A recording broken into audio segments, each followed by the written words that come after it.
parce que il fallait trouver des tableaux, il fallait trouver des chaises et des sièges pour tous les enfants. Enfin, tout ça, on s'en arrangeait sans trop de problèmes. Puis pour les cours, bon, bah, moi j'étais attentif, j'étais bon élève, donc j'ai pas été en manque. On a quand même. Et je crois même qu'on a, si je me souviens, qu'on a commencé à apprendre l'anglais pendant l'occupation, si je me souviens bien. Hein. Je suis pas très sûr, mais je crois que c'était avant 1944 qu'on a eu des cours d'anglais. Je crois. Ce serait. Il y avait l'allemand aussi. Ah non, non, on n'a jamais appris l'allemand. Ah, c'était pas obligatoire. Non, non. Peut-être en Alsace, je sais pas, mais enfin, non. En Seine-et-Oise, non. Non, non, pas du tout. Puis les Allemands, bon, on en croisait partout, dans les rues, partout, bon, qui n'étaient pas agressifs vis-à-vis des enfants, hein, ni forcément des parents non plus. Il n'y a pas beaucoup de contact en fait avec les soldats allemands. Non, pas du tout. Quand quelquefois dans la petite propriété de mes parents, c'était un grand boulevard, le long d'un grand boulevard. Donc il défilait, il passait, là, il s'entraînait, enfin il marchait quoi. Il faisait des marches en chantant plus ou moins, puis au pas, bien au pas, les jambes bien levées. Et puis nous on les regardait passer, quelquefois même en rigolant, des fois en se moquant, où on marchait pareil à côté, au pas. Enfin bon, c'était des petits gosses, ils n'ont jamais été agressifs. Enfin, nous, on n'a pas vécu d'agressivité. Mais c'est sûr qu'il y en a eu ailleurs. Il n'y a pas de contrôle par exemple Non, de la part de la police allemande ou... non, non. À ma connaissance, non. Vis-à-vis des parents, je ne sais pas, ils nous racontaient pas forcément tout, mais non. Puis nous, les gosses, non. Est-ce qu'il y avait du marché noir comme dans la traversée de Paris avec Jean Gabin? À mon âge, je faisais pas de marché noir. J'avais que en 40, j'avais que 9 ans et demi. Hein. Alors bon. Et puis on n'était pas en manque de chocolat ni tout ça. On avait très peu connu avant. Déjà, c'était une famille relativement modeste, modeste, la mienne. Donc on n'avait pas d'argent de poche, on ne s'achetait pas de friandises. Alors qu'après, quand on n'en avait pas, c'était pas grave parce qu'on n'avait pas eu l'habitude d'en avoir. Donc,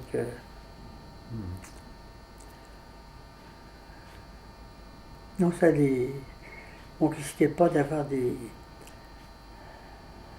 surcharges de Nutella ou de tout ça, des bonbons. Non, c'était pas. C'était zéro. Il n'y avait rien. Il n'y avait rien. Alors, quand on était enfant, on s'embêtait. Non, non, on jouait, on jouait. On jouait à n'importe quoi. Non, non, on jouait. On jouait à la dame avec mon ami d'enfance. On montait des petits sketchs, des petites pièces. On créait des scénarios, on créait des paroles, enfin bon, des textes. Non, on trouvait toujours. Bon, on n'avait pas. Moi, j'avais un vélo, mais il n'y avait plus de pneus. Donc, on courait beaucoup, on marchait beaucoup. Et puis l'été, comme nous, on était tout près de la campagne, enfin, on était à Limeil, situé en bas d'une colline, et toutes les collines, c'était des champs de blé et tout ça. Donc, on allait ramasser, après les fauches, on allait faucher ce qui était tombé par terre, quoi. Glaner, voilà. On allait glaner et on revenait avec des choses qui étaient tombées par terre, hein, des épis, tout ça. Et puis comme ça donnait à manger pour nos poules et nos lapins. On allait chercher de l'herbe aussi, enfin bon. Donc les enfants étaient occupés aussi à travailler, puis à aider un petit peu au jardin, puisque mes frères étaient plus jeunes. Puis mon père faisait Il y avait deux jardins, un jardin et un verger sur les collines. Un verger de pruniers principalement.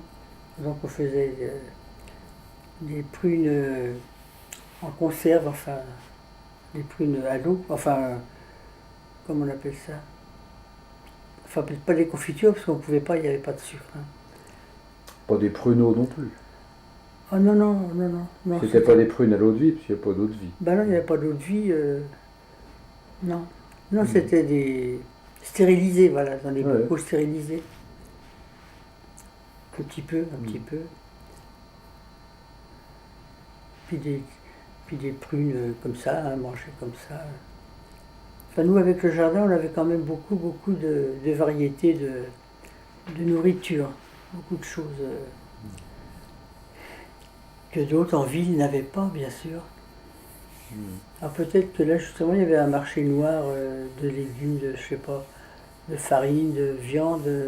On faisait remonter à Paris. Je sais pas. Enfin oui, nous on... Pour nourrir les Parisiens. Oui, sûrement, oui, il y a des gens qui faisaient ça. Enfin nous pas. Et puis...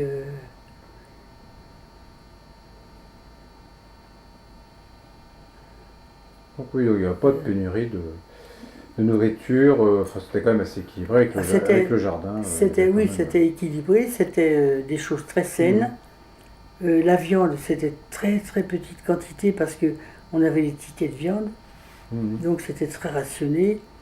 Alors on avait un petit peu de viande par-ci par-là. Une fois par jour? Ah non, pas tous les jours. Pas tous les jours de la viande. Non, pas tous les jours. Donc, enfin nous on avait des poules et des lapins, donc de temps en temps on pouvait manger des œufs, ou manger une poule, un poulet. Et les œufs c'était tous les jours? Ah, les œufs ça pouvait, oui, elles pondaient tous les jours. Hein. Ouais. Mais donc à l'époque finalement, ouais, c'était un peu... En partie végétarien, parce que c'était pas la viande tous les jours. Non. Et donc on n'en est pas mort. Non, au contraire, on a été plutôt bien. Il n'y a pas eu d'abus, parce qu'on aurait bien voulu, mais on ne pouvait pas. On ne pouvait pas se gaver de bonbons, de caramel, de tout ça. Mais il y avait toujours assez de fruits, de légumes. Des fruits, des légumes, oui, pour faire des soupes. Des œufs. Oui, des œufs, puis la volaille de la maison. Pas beaucoup de pain. Ah non, ça le pain, alors là, on ne risquait pas de grossir avec le pain. Non, c'était, je sais pas, enfin c'était au gramme, hein, c'était, mettons, 100 grammes par personne. Enfin, on avait des tickets qu'on découpait comme ça, que la commerçante découpait, des tickets pour tout. Des tickets de pain pour la boulangerie, des tickets de viande pour la viande, enfin tout. Le poisson, mon père allait à la pêche aussi dans la Seine. Donc on avait un peu de poisson de temps en temps. Il aimait bien aller pêcher. Puis en plus, on avait des gardons, des ablettes. Voilà, en gros, c'était ça. Des gardons et des ablettes, si je me souviens bien. Gardons, je sais plus. Enfin bon. Des poissons de Seine et... On se régalait quand on en avait. Enfin, on laissait rien passer, rien gâcher. Hein. Rien gâcher. Il fallait tout économiser, je disais, le papier, la nourriture, les pneus de vélo, les pneus de voiture, n'en parlons pas. L'essence, il y en avait très peu, donc il fallait... s'en servir uniquement pour des choses essentielles, partir en exode, faire des milliers de kilomètres. Surtout que les voitures, à l'époque, on avait une... C'est quoi celle-là? Parce que dans le garage, il y avait une Matisse rouge décapotable. Matisse, la marque. MATHIS, bon. Et puis après, il y avait aussi derrière, enfin, la deuxième, c'était une berlier verte, bien carrée comme ça, assez haute, 4 places aussi, en berlier verte. Et puis après, après on a eu une autre, mais on est parti avec la Berlier. Il n'avait pas de coffre, alors on avait mis sur le toit et mon père avait mis des choses. Enfin, on ne pouvait pas emmener la maison dans la voiture. Bon. Derrière toi, il y a des boules de Noël. Là, comment ça se passait, Noël, les cadeaux de Noël, le sapin de Noël, le Père Noël? Il n'y avait pas de sapin, pas de cadeau, pas de Père Noël. Ou alors, on retrouvait, je sais pas, mes parents retrouvaient quelque chose dans... Bon, peut-être ils essayaient de faire un petit sapin, mais enfin non, c'était... Puis comme on n'avait pas eu trop l'habitude, bon ben, ça on s'en passait très, très bien. Hein. Pour ma communion que j'ai fait donc pendant la guerre, ma communion catholique, on avait un bon pour acheter une paire de chaussures. Enfin des chaussures dans un genre de, pas d'espadrille, mais enfin de chaussures comme ça en toile. Enfin comme ça se passait au beau jour, les communions. Alors donc ça nous a fait des chaussures quand même, le fait d'être catholique et de faire sa communion. On a eu une paire de chaussures. Et puis moi j'ai eu la robe de ma tante. Enfin de la fille de ma tante. La robe de communiante. Et pour les anniversaires, là, lundi prochain c'est ton anniversaire. Ouais. Vous aviez des cadeaux pour les anniversaires? Je crois pas, peut-être que maman faisait peut-être une tarte ou un gâteau si elle avait ce qu'il fallait suffisamment. Enfin, bon, dire de changer un petit peu le menu, mais voilà. Comme on avait les fruits pour faire des tartes, oui, une tarte aux prunes ou aux pommes. Oh non, il n'y avait pas de cadeau. Ou alors des petites choses qui auraient été fabriquées à la main, fabriquées avec d'habiller une petite poupée. Des fois, il pouvait rester une poupée de la génération d'avant ou de cousines plus vieilles, plus âgées. Donc, j'ai eu des poupées qui avaient appartenu à ma cousine qui avait 10 ans de plus que moi.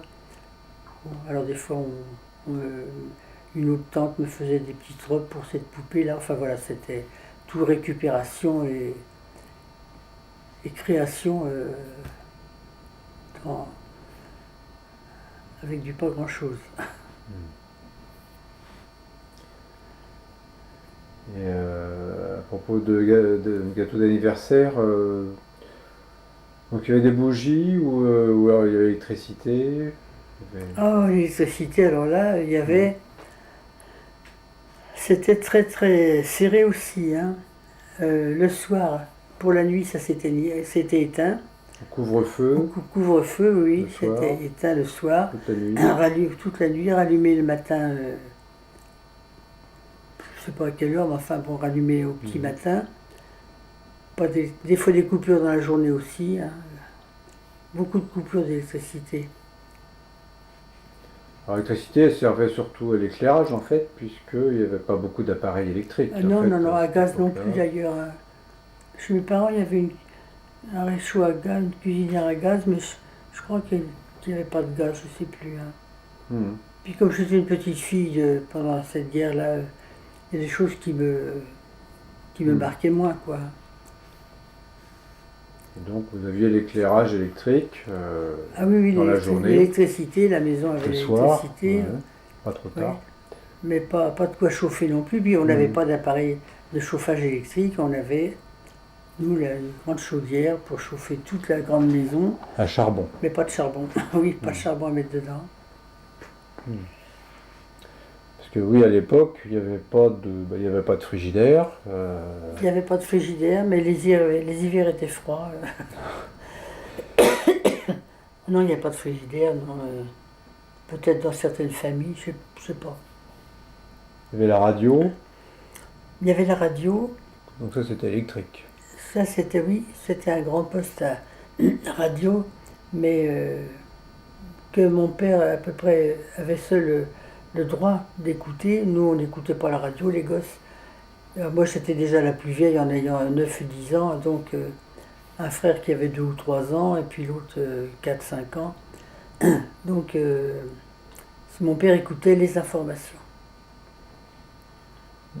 Les informations tous les jours, à telle heure, comme maintenant, on peut écouter le journal télévisé. Et là, c'était les infos qu'il écoutait soigneusement, parce que ça racontait quand même, c'était la seule façon d'avoir des... Les journaux, je crois qu'il n'y a plus eu de parution de journaux, pas tellement non plus. Enfin, ça, je me rappelle pas trop, ça me concernait pas beaucoup. Et puis, je crois qu'il a même pas dû y avoir beaucoup de parutions de bouquins, de livres, je pense pas. Alors les livres, justement, donc il n'y a pas de journaux. Les livres, Alors vous aviez bon, des livres de classe peut-être les livres de classe, ça se reconduisait d'année en année, donc il y en a qui étaient pas mal usés, hein. Et puis donc c'était toujours les mêmes livres, mais enfin, on faisait avec, hein. Un Mais il n'y livre a donc pas eu prêté de... par l'école. Oui, oui, prêtez pas. Ah non, ça c'était la bibliothèque, quand il y en avait une. Et moi, bon, dans ma famille, il y avait pas mal de bouquins quand même, donc on relisait ce qu'il y avait. Si ça avait été maintenant, il y aurait eu de quoi lire à un moment. Mhm. Mais non, on lisait, puis on relisait les mêmes, et puis... enfin bon, tout ça, ça manquait pas trop. Alors, ma cousine, par exemple, une de mes cousines, qui jouait du piano, alors elle a quand même toujours eu son professeur, et c'est le son de piano, et c'est une très bonne pianiste. Alors elle occupait beaucoup son temps comme ça. Et moi, quand j'allais en vacances chez elle, pour libérer un peu la maison, et qu'on s'occupe mieux de mes petits frères, disons. Mhm. Donc j'allais en vacances chez ma cousine Jacqueline, et puis je m'asseyais dans le salon et je l'écoutais jouer du piano, du piano, du piano. Et c'était le rêve de ma vie de pouvoir jouer du piano, mais mes parents n'avaient pas les moyens de ça. C'était pratiquement les seuls moments où tu entendais de la musique, parce que si vous Ah écoutiez oui, pas oui, de oui, musique oui, à oui, la radio, ah oui, oui, c'était tout, oui, oui, c'était tout. Alors bon, il n'y j'ai avait pas de été... phonographe, de choses comme ça. Non, chez mes parents, non. Et donc, j'ai été élevée dans le classique, hein, beaucoup dans le classique. Puis elle chantait aussi, alors il y avait un petit peu de chant d'opéra comique ou peut-être d'opérette un peu, mais enfin, j'ai beaucoup baigné dans la musique avec le désespoir, moi, de jamais avoir pu apprendre le piano. Et c'est toujours un manque que j'ai dans le bout des doigts de savoir jouer du piano, mais enfin bon. Puis quand ma cousine n'était pas à son piano, moi je m'y mettais, mais j'arrivais à rien du tout, hein, donc j'étais pas assez doué pour réinventer la musique. Enfin, ça, c'était des bons moments aussi. Et Parce puis, qu'il y avait le grand-père, lui, qui était musicien, mais tu ah devais oui, pas mais voir c'était pas souvent. du même côté. C'était pas du même côté. Ça, c'est ma cousine, ça c'est du côté de. Mhm. Ah bah si, c'était quand même du côté de mon père, de mon père, oui. Côté l'euro, donc, Côté, alors, ma cousine qui jouait du piano, c'était du côté Feuillet. Et puis, mon grand-père le jouait. grand-père l'euro. Mon grand-père Leroux était musicien. Pianiste non, parce qu'il n'avait pas de piano, mais il jouait du violon, de la flûte, de tout. Tout sauf du piano, en fait, hein. Et Pas vous n'étiez d'accord. pas dans le même département, donc vous ne deviez pas vous voir Si, souvent. c'était la Seine-et-Oise aussi, Ah bon mais ah oui, oui. ma fille Mon sous ma fille, c'était la Seine-et-Oise. Ah bon Pas loin de Beaumont-sur-Oise, mais c'était encore la Seine-et-Oise. D'ailleurs, Beaumont-sur-Oise était peut-être en Seine-et-Oise, je ne sais plus, enfin bon. Et si, on allait de temps en temps voir mon grand-père. Et mon grand-père, donc, il était tourneur sur bois de métier. Il avait son atelier de tournage, enfin avec ses machines et tout. Il savait travailler le bois très très bien. J'ai des petites choses d'ailleurs là faites par lui il y a 100 ans. Et puis il savait également donc jouer de la musique avec son frère qui jouait de la musique aussi. Je ne sais pas comment ils avaient appris. Je sais pas. Je sais pas comment il avait appris ça, mon grand-père, parce que son père à lui devait pas être musicien. Je sais pas ce qu'il faisait, je sais plus. Mais donc mon grand-père, oui, alors le violon. Alors j'ai encore un flageolet à lui, ou une flûte, je sais plus quoi. Enfin bon. Enfin, il jouait à la fois des cordes, un violon, pas guitare, c'était pas la mode, c'était les mandolines. Les mandolines. Donc violon, mandoline, violoncelle, enfin toutes les choses à cordes comme ça. Il avait plein d'instruments. Et puis il jouait aussi de la trompette. Il jouait de tout sauf du piano. Parce qu'un piano, ben, ma foi, c'était cher, encombrant et tout. Ce qui fait que moi, ayant été en manque de piano toute ma vie, quand mon fils, j'ai deux fils, alors j'ai demandé à mon fils aîné, à l'aîné de mes fils, s'il voulait jouer du piano. Il m'a dit non. Moi, je veux jouer de la guitare. Bon, alors on a acheté une guitare. Puis après, j'ai demandé à mon autre fils, le plus jeune, s'il voulait jouer du piano quand il avait une dizaine d'années. Il a dit, oh bah oui, oui, oui. Alors on a acheté un piano et on l'a mis dans le salon à Paris. Et puis je me suis régalé d'entendre le professeur venir donner des leçons à mon fils quand j'étais là, etc. Et puis bon, ben, maintenant il joue. Il fait pas que ça, c'est pas son métier, mais enfin, il sait bien jouer du piano quand même. Voilà. Et le piano, je lui ai dit, j'achète un piano, c'est mon piano. C'est toi qui joueras avec tes doigts, mais c'est mon piano. Et donc il l'a toujours gardé. Il s'est marié, c'était sa dot avec piano, jeune homme avec piano, beau jeune homme avec piano. Et puis donc il l'a toujours chez lui. Voilà.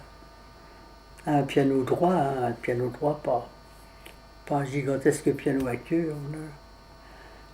Voilà. D'ailleurs, il y a la méthode rose dans la bibliothèque. Oui, ouais, voilà. Derrière. Oui. Voilà.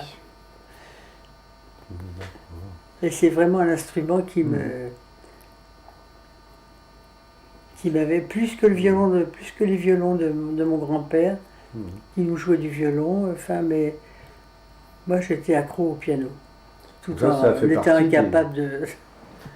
C'était dans les moments de plaisir pendant la guerre, finalement, d'entendre du piano Puis, chez la cousine. L'après-guerre, ça a duré longtemps. Hein. L'après-guerre, ça s'est pas terminé d'un seul coup en 1944, hop, c'était la guerre, c'est plus la guerre. Hein. Ça a duré encore des années pour que la France se reconstruise, se réorganise, tout. Notamment sur les restrictions, les rationnements. Ah bah tout ça, oui. Puis il n'y avait plus d'école non plus. Le peu qui était resté, elles avaient été abîmées, puis occupées beaucoup par les Allemands aussi. Se servaient à tout sauf à faire l'école. Hein. C'était des. Ils habitaient dans les écoles. Enfin, ils avaient repris beaucoup de bâtiments, même des bâtiments communaux, tout ça. Enfin, ils occupaient. Voilà, c'était l'occupation. Voilà, ben on va arrêter là pour aujourd'hui. Le ce premier épisode avec un petit résumé général, un petit résumé qui résume quelques petites choses. Mais après, il faut repiocher dans les souvenirs pour retrouver d'autres anecdotes, disons. Pour appeler ça des anecdotes, parce que c'était quand même un vécu pas toujours facile. Voilà. Alors c'était le premier chapitre du livre vidéo de la guerre de Mimi. Oui, c'était la mise en route. Voilà. Pas mise en page, mais mise en image. Eh bien merci. Et quelles images!